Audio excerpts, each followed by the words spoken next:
Good afternoon, listeners. This is Imad Kasir, your RJ from Planet FM 87.6, and the show is Mind and Muse. Every Saturday and Sunday from 12 to 2 p.m., we dive deep into the rich worlds of literature, art, mind sciences, book reviews, and much more. And we are joined by esteemed guests in our studios. And listeners, you can catch us live on www.radio.gov.pk/live-streaming. You can download Radio Pakistan's app from the Play Store, and you can follow us on our Facebook page with the name Planet FM 87.6. I would like to share my thoughts and some of the great works of one of the most liked and celebrated poets of this era, and why I have selected him is quite understandable, because it is 8th November today and it is his death anniversary, and the poet I'm referring is John Elia. And he was a renowned poet, as I mentioned, philosopher, scholar, and he is known for his deep poetry. His work, filled with lovely themes and raw emotions, explores love's despair and the complexities of life. And John Elia's distinctive voice and literary genius have made him one of the most celebrated figures in Urdu literature, and leaving a lasting legacy in the world of poetry. His collections include Shayad. Shayad was the first and only book that was published during John Elia's lifetime. Rest of the books, Guman, Lekin, Goya and Farnood. Farnood was prose. These were all published after John Elia's demise. And John Elia is one of the most loved poets of this era, and we see that an entire generation they love him. They love his poetry, they love his style, the way he used to recite his poems, although it was more of his complex style and poetry, that he used to do such stuff on the mic that it would look that he is not in his senses, or he's deeply sad. However, he used to do that out of sheer pain. However, that has become his trademark, and we see that most of poets these days, they try to imitate him. They try to copy his style. They have hairstyle with him, and they try to look like him. But let me share this, that he was a true scholar. The kind of poetry, and though it looked very simple, as we call Sahle Mumtane in Urdu, but it was very deep. And as I mentioned, his poetry, his style, and listeners, he passed away on 8th of November in 2002. But and that is why I am sharing his life and his works with you people, with my listeners.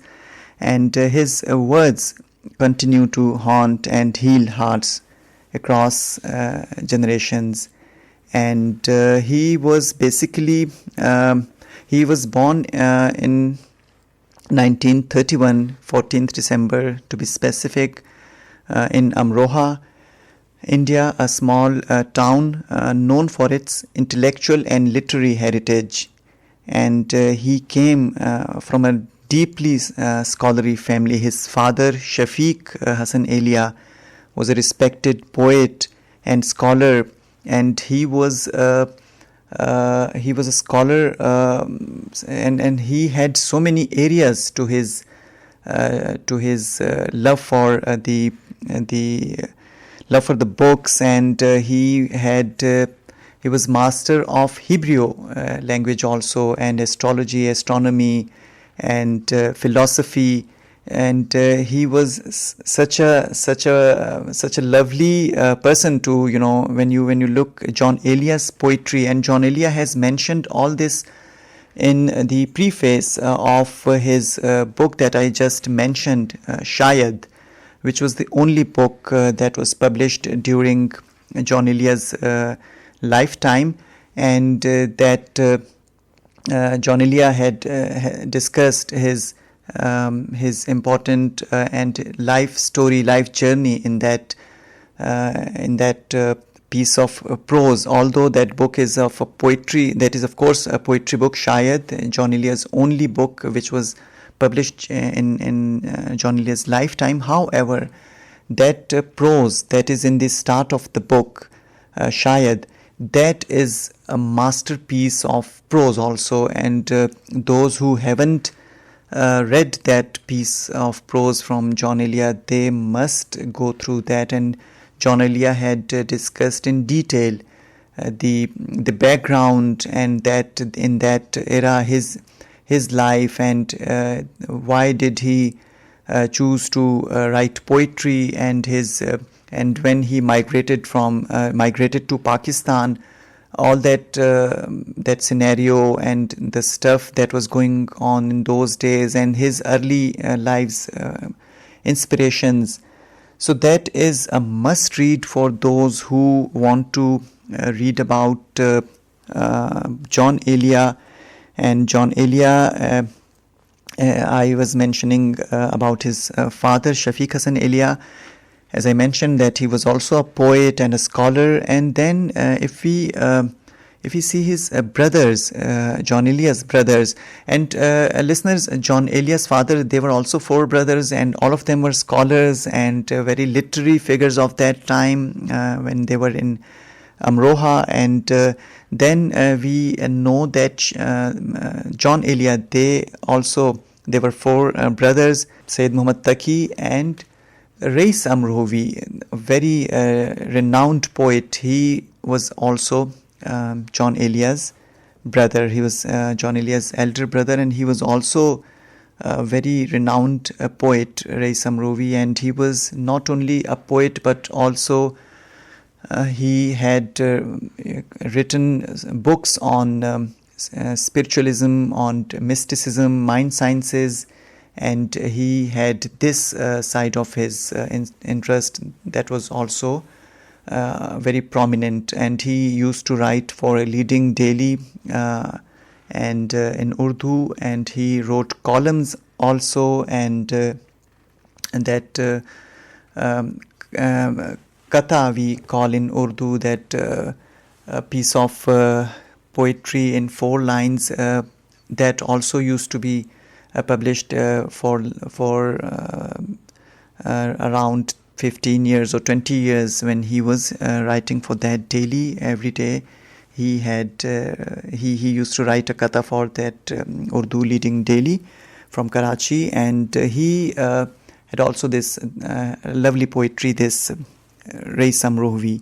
But we are now talking about John Elia, and John Elia was he also learned Arabic, Persian and Hebrew also, and at a very young age, and he was deeply fascinated by philosophy, history, science, religion, culture, everything. And after the partition in 1947, when everything changed, and in 1957 basically they migrated to Pakistan, and they settled in Karachi. And though John Elia gained recognition in Karachi, but he never somehow felt at home, and the sense of displacement and that typical nostalgia that is associated with such sensitive people like John Elia that nostalgia and displacement, sense of displacement for a lost world,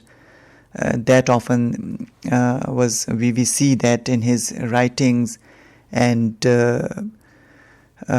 he once said in an interview, and in pain, that I came to Pakistan but I could never arrive.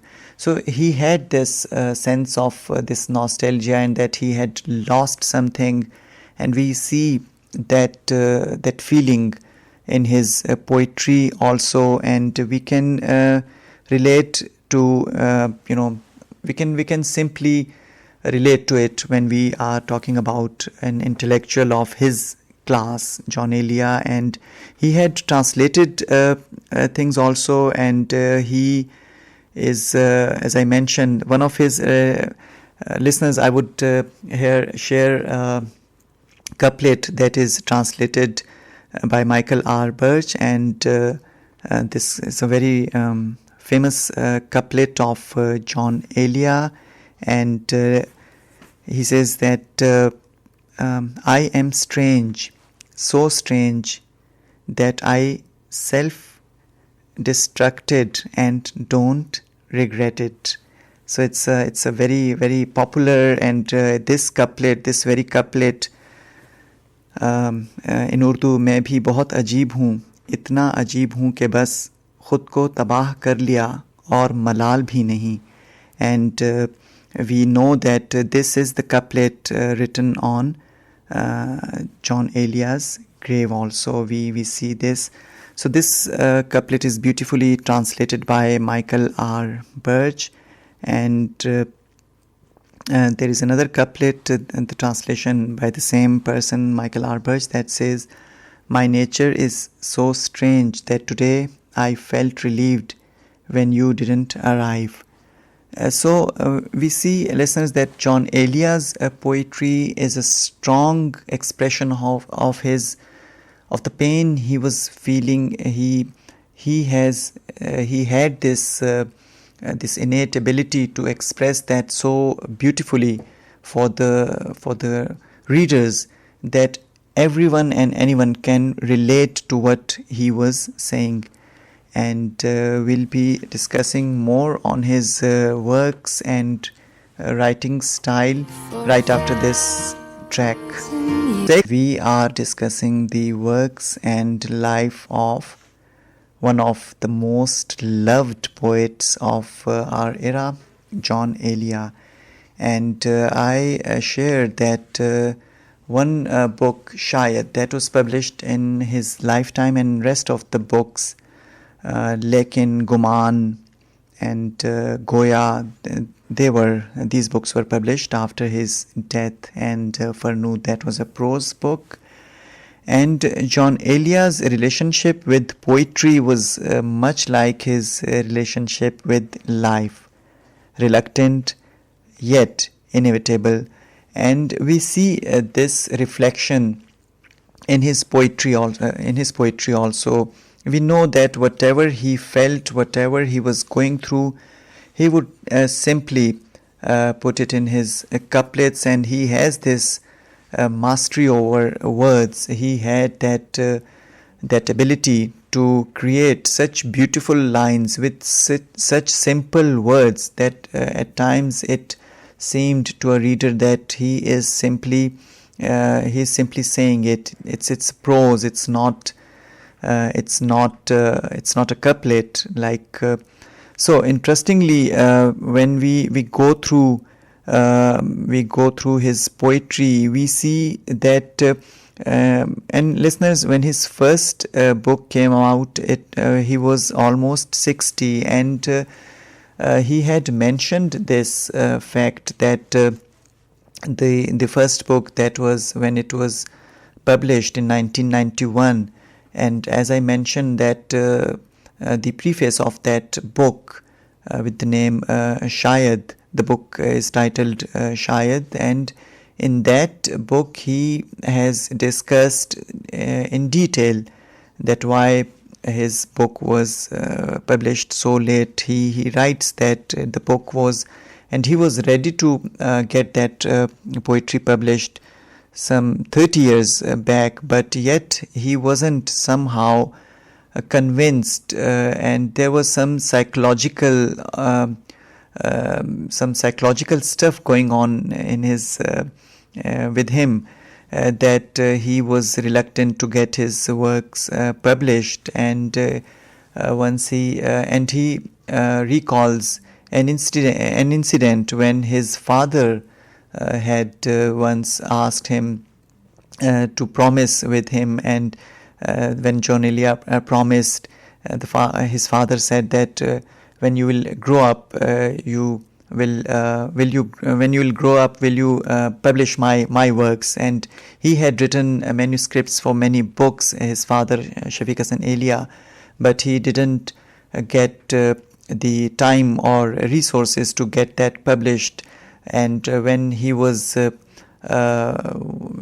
sad one day, his father, and he asked John Elia that to have a promise with him that when he'll grow up, he will one day get his works published, his father's works. And John Elia said that though I did promise that I'll do that, but I couldn't keep that promise. I couldn't fulfill that promise because I didn't grow up.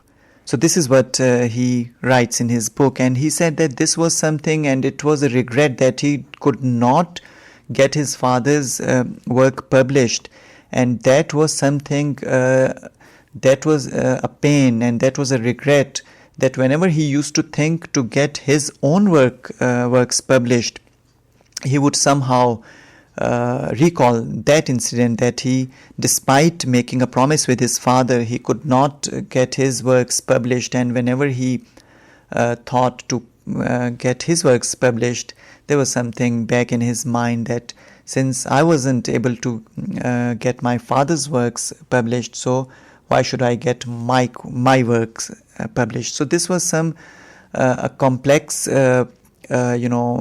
psychological stuff that was with him all through his life, and we see that this was something very which wasn't that pleasant, and this was a very sad memory that we know that John Elia had that memory. And then he had, as I shared, that when he was migrated to Pakistan, his life here in Pakistan after migration wasn't that pleasant as he was expecting, and that nostalgia that also didn't allow him to focus more or to get his works published that way. However, when his book finally got published in 1991, when John Elia was almost 60, and he also has, in many interviews, he has shared this fact that it was also very his friends, they actually asked him to get his works published, and his friends insisted, and once that book was published, then it was taken very well by the critics and by the general readers and all the poetry lovers across the globe. And after his first collection, Shayad, and when he passed away, then Yani, Guman, Lekin, Goya, all these books came out. And listeners, you must have felt that each title you notice of his books, that reflects uncertainty. Like, for instance, their names and meanings like doubt, but, as if, perhaps. These are the literal translations of the book titles he had, and that ambiguity was basically John Elia's signature. That was his trademark, and he thrived in questions, not answers. So anyone who has ever read John Elia's couplets or his books, they must have noticed this thing in his poetry, that he puts questions. He is always, rather most of the times, he's expressing his own pain, his feelings, and he is a poet of his feelings. Whatever he feels about the world, about the world, he puts that in his words. And his connection with the life, with the uncertainties of life, with love, with mystery, with everything. Simply, when whatever he sees, whatever he feels, he simply writes it. And his poetry is basically not just romantic in the traditional sense, and nor revolutionary in a political sense. We see that when he was writing, and when we see his active years as poet, when his poetry was being published in the literary journals, and when his book was published in the year 1991, the poets of that era and the poets who were having their works published in those days, and that the scenario and the political stuff going on in the country, and global the global arena at that time, we see that reflection also in his poetry. But John Elia's poetry is more of his personal commentary, his personal feelings. If we want to compare his style or his poetry with other giants who were having their works published in those times. And listeners, this is purely one's own choice. This is personally someone's personal style, whatever he wants to focus on. So in poetry, it's not mandatory that one has to write on certain area or certain issue. If someone wants to write about about their own thoughts, about their own feelings, they have this liberty or choice to go for that. And listeners and readers have to basically resonate with the stuff they are getting from that poet, whether they are writing on issues, on politics, on the external stuff they see, or if they are simply expressing their own pains and their pleasures and whatever they have felt and whatever they have received from life. So it's perfectly and it's perfectly fine, and it's purely the poet's choice that whatever he wants to share with his readers, he is open in that. And that's what we see when it comes to John Elia, that we see that it was deeply his personal stuff, questioning the self, society, and that human condition, and his connection with the world, and the world's connection with him. We see in his lines, in his couplets, in his ghazals and his poems, that whatever he felt, he had a question for that, and he had questioned society also. He has written poems in which he has simply asked such questions, that what is society offering to him and what he has to offer to the society. And he has once described himself as the critique of modern civilization, and truly he definitely was. And he was always questioning, never settling. And when we see the works, it's simply amazing. And now I would share a couple of couplets translated by Michael R. Birch. And listeners, let's enjoy this couplet.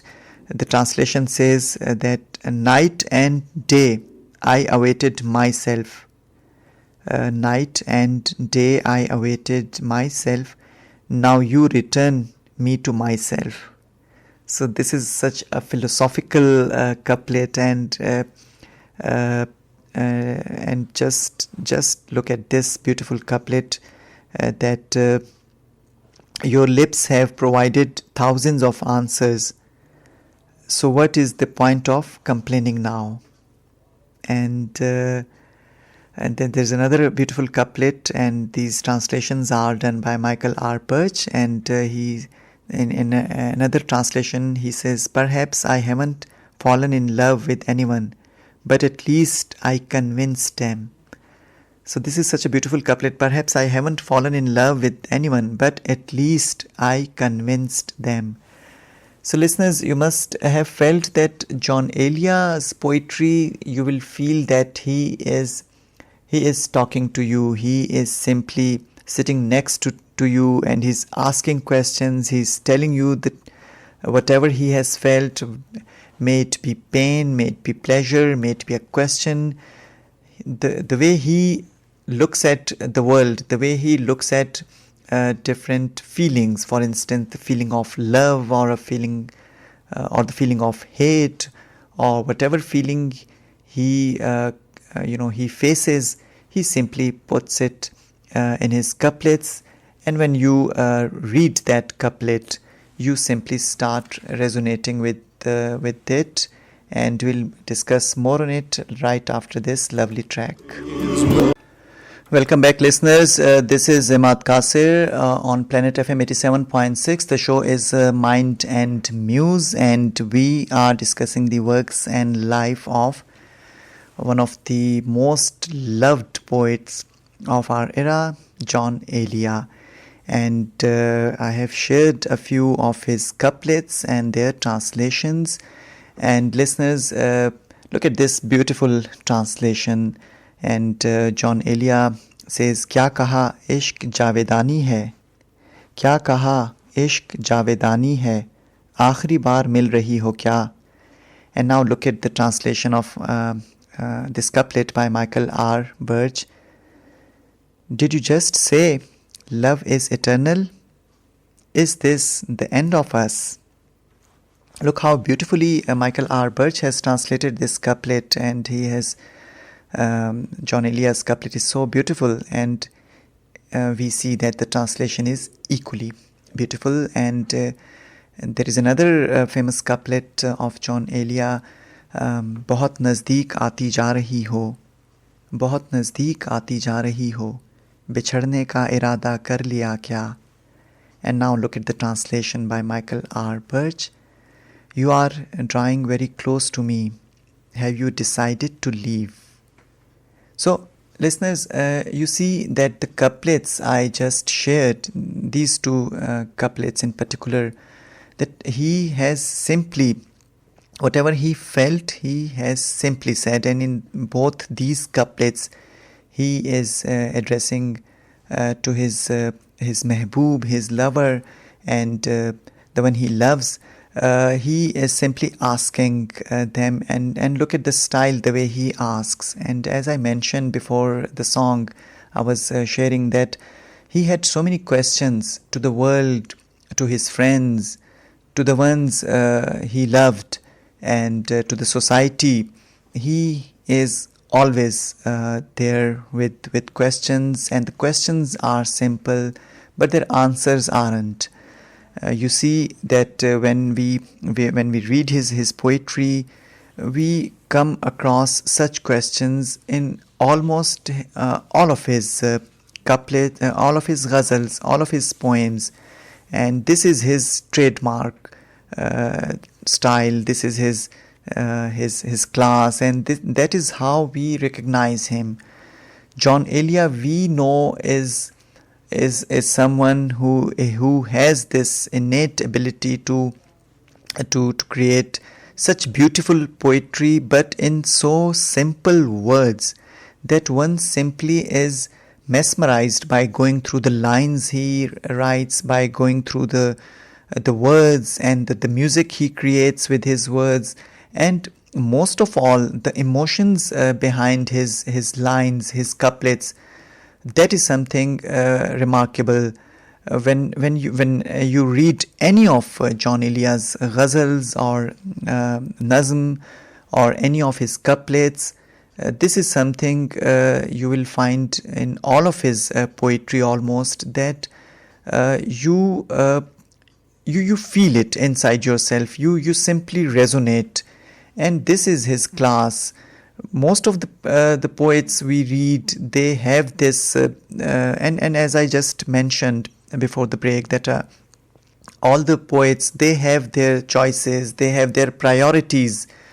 For instance, someone wants to share his take on the world. Most of the poets, they share their thoughts on the philosophical questions and the existence of so many things. But poets like John Elia, we see that the feeling of love and the feeling of hate and all these emotions which we feel as human beings, which we feel, John Elia has this ability to put those feelings and those expressions into couplets, and this is what he was known for. And all of his poetry, if you go through, you will find that it's more of a dialogue. It's more of a makalma, as we say in Urdu.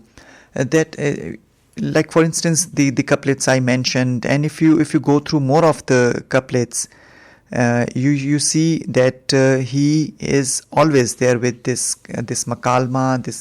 You will feel that either he's talking to you, or maybe he's talking to someone else, but this feeling, and that is where you try to resonate with him. You try to simply start feeling for him. You try to relate to it, and there comes this feeling that why is John Elia so popular? Why is John Elia so loved? Why we see that most of the young poets these days, they consciously or unconsciously, they try to imitate him. They want to look like him, and as we know that he is often regarded as the rock star of Urdu literature, and his long hair and his the style he carried. But as I mentioned, that it was not only the style he had carried, that was due to some painful memories he had, that was due to an illness he had where he could not sleep for years, and this fact is also shared by him himself in the preface of his book Shayad, that he had this mental illness for almost a decade, where despite taking medicines he could not sleep. So listeners, you must know that once someone has such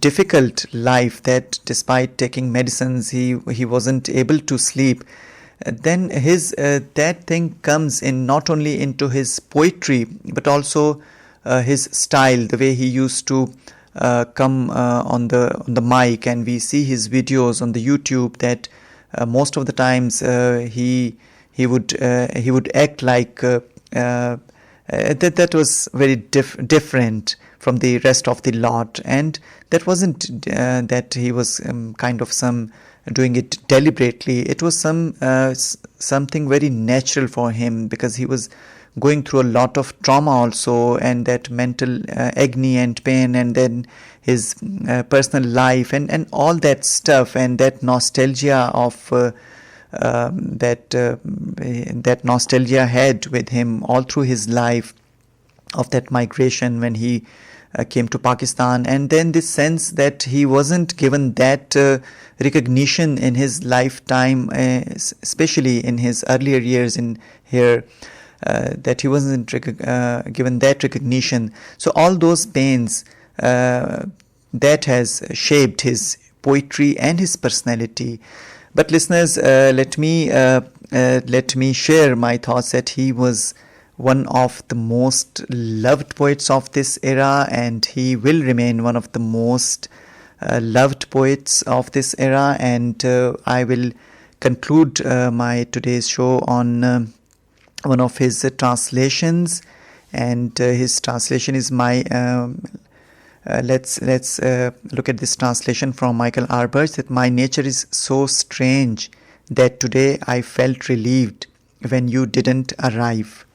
So look at this beautiful couplet, and with this, this was our today's show. It's the death anniversary of John Elia, so we discussed the life and works of John Elia. So this was it, and this is Imad Kasir. Until next time, this is me signing off. Allah Hafiz.